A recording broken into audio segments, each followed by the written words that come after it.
Welcome to Usha Easy Maths YouTube channel. 10th Mathsல exercise 2.4ல second sum பார்க்க போகிறோம்.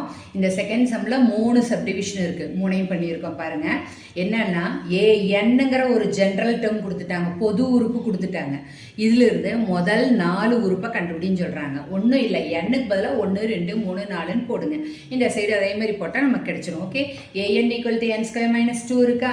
எண்ணுக்கு பதிலாக 1ன்னு போட்டிங்கன்னா எண்ணுக்கு பதிலான்னு போடும்போது ப்ராக்கெட் போடுங்க. 1 ஸ்கொயர் அப்படியே வச்சுக்கோ, -2 அப்படியே வச்சுக்கோ. ஸோ 1 ஸ்கொயர்னா 1 - 2 சப்ராக்ட் பண்ணால் பெரிய நம்பர்னுடைய குறியை போடுங்க. 2 கழிங்க, ஆப்போசிட் சைனு, வேற வேற குறி, அதனால் கழிச்சா 1. அடுத்த A2 போடும்போது பாருங்க, இதுக்கு பதிலாக ப்ராக்கெட்டில் 2 பவர் 2 இருக்குது, -2 இருக்குது. 2 ஸ்கொயர்னா 4, இந்த -2 வச்சுக்கோ, இது 2 கழிச்சா 2. 3 போடும்போது பாருங்க, 3 ஸ்கொயர் -2 அப்படியே வருதா?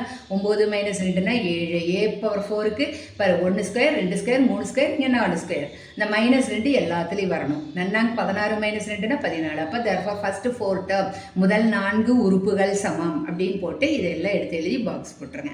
ஓகேவா? அடுத்ததில் பாருங்கள், இது கொஞ்சம் கவனமாக இருக்கணும். இது முக்கியமான சம் வேறு. AN equal to -1 power n + 1. இந்த -1 பவர் n + 1ன்னு கொடுத்துருக்கிறதே எதுக்குன்னா குறிக்காக தான். -1ன்னு இருக்குது. இப்போது இங்கே பவர் 2 4 6 8ன்னு வந்தாலே 1 எத்தனை தடவை பெருக்கினாலும் 1 தான். ஆனால் -ஐ 2 தடவை பெருக்கினா தான் ப்ளஸ் ஆகும்.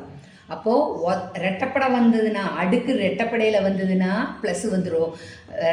ஒத்தப்படையில் வந்ததுன்னா இது மைனஸாகவே இருக்கும். பாருங்கள், 1ன்னு வரும்போது அடுக்கு 1 + 1 2ன்னு ஆயிருமா?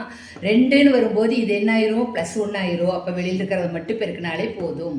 ஓகே, அதே 2 போடும்போது அடுக்கு 2 + 1ன்னா 3ன்னு ஆயிருமா?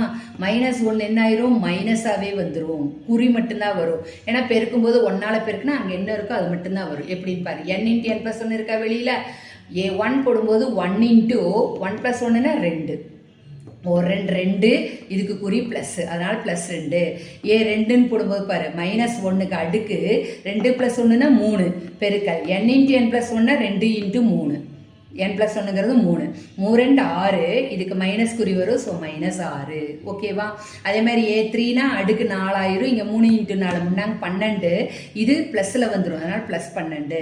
A4ன்னு போடும்போது அடுக்கு 5, அப்போ மைனஸ் குறி வரணும். இங்கே n × n + 1ன்னா n 4, 4 × 4 + 1ன்னா 5, 20. இது புரிஞ்சுதா? ஃபர்ஸ்ட் 4 டேர்ம்ஸ் எழுதி இந்த 4ஐயும் எடுத்து இங்கே எழுதிடலாம். ஓகே, அடுத்தது பார்த்தீங்கன்னா அது இன்னும் ஈஸியாக தான் இருக்குது. இதே மாதிரி தான் வரும். அங்கே என்ன அப்படின்னா n ஸ்கொயருக்கு வெளியில் 2ன்னு இருக்குது. அப்போது n square 1 square 2 square 3 square 4 square போடுறோம். கூட 2 2 2ன்னு முன்னால் எல்லாமே இருக்கணும். -6 எல்லாத்துலேயும் வரணும். ஓகேவா? அதுக்கப்புறம் பண்ணுங்க, 1 போடும்போது பாரு, 2 × 1 ஸ்கொயர்னா 2 × இது 1ன்னு ஆயிரும். -6 ஒரு 2 2 -6ன்னு என்ன வரும்? -4ன்னு வந்துருச்சு. இது 2 4, 2 × 4 -6ன்னு வருதா? முதல்ல பெருக்கலை பண்ணுங்க. 2 8 -6ன்னா 2. இது 3 9ன்னு வந்துருமா? இது எப்படி போட்டதுன்னு புரிஞ்சதில்ல? 2 n ஸ்கொயருக்கு பதிலாக 3 ஸ்கொயர் -6 ஸ்கொயர் இதுக்கு மட்டும்தான் வரணும், n-க்கு மட்டும்தான் இருக்குது, இதுக்கு மட்டும். அதனால் ப்ராக்கெட் போட்டு போடுங்க. அப்போ இது 3 9 × 2ன்னு இருக்குதா? அங்கே போட்டிருக்கு -6 இருக்கும்போது 18 -6ன்னா 12. 4 போடும்போது நன்னாங்க 16 2 32 -6ன்னா 26. அப்போ ஃபஸ்ட்டு 4 டேர்ம்ஸ் போட்டு இந்த 4 ஆன்சரை எடுத்து எழுதிடலாமா? இது பொதுவான உறுப்பு கொடுத்துருக்குறாங்க. ஏஎன் அப்படின்னா எண்ணாவது உறுப்பு, பொதுவான உறுப்பு அப்படின்னு அர்த்தம். பொதுவான உறுப்புன்னா இந்த மெத்தடில் கொண்டு வரணும் நம்ம. ஓகேவா? அடுத்த சம் அப்படி தான் இருக்குது. இப்போ இங்கே பொதுவான உறுப்பை கொடுத்துட்டு முதல் 4 உறுப்பை கேட்டிருக்கிறாங்க. ஓகேவா? அதனால் இந்த மாதிரி தான் பண்ணணும். என்னன்னா எண்ணுக்கு பதிலாக முதல் 4 உறுப்புங்கிறதுனால 1 2 3 4ன்னு எல்லாத்துலேயும் போட்டு கண்டுபிடிச்சிருக்கோம். ஓகே, புரிஞ்சிருக்கும்னு நினைக்கிறேன். சப்ஸ்கிரைப் பண்ணுங்கள், லைக் பண்ணுங்கள், ஷேர் பண்ணுங்கள்.